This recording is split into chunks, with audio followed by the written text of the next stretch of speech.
यथा मां प्रपद्यन्ते तांस्तथैव भजाम्यहं मम वर्त्मानुवर्तन्ते मनुष्याः पार्थ सर्वशः काङ्क्षन्तः कर्मणां सिद्धिं यजन्त इह देवताः क्षिप्रं हि मानुषे लोके सिद्धिर्भवति कर्मजा चातुर्वर्ण्यं मया सृष्टं गुणकर्म विभागशः तस्य कर्तारमपि मां विद्य कर्तारमव्ययं न मां कर्माणि लिम्पन्ति न मे कर्मफले स्पृहा इति मायोऽभिजानाति कर्मभिर्न स बध्यते एवं ज्ञात्वा कृतं कर्म पूर्वैरपि मुमुक्षुभिः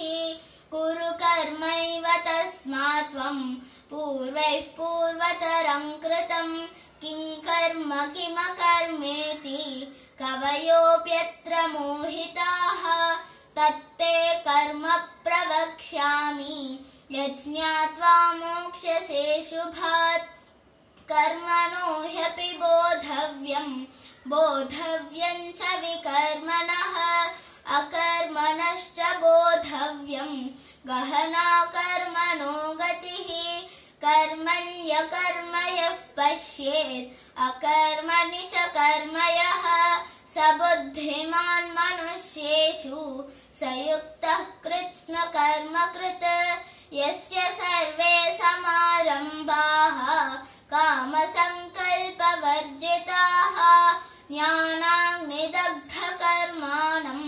तमाहुः पण्डितं बुधाः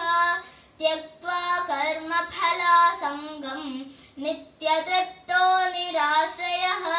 कर्मण्यभिप्रवृत्तोऽपि नैव किञ्चित्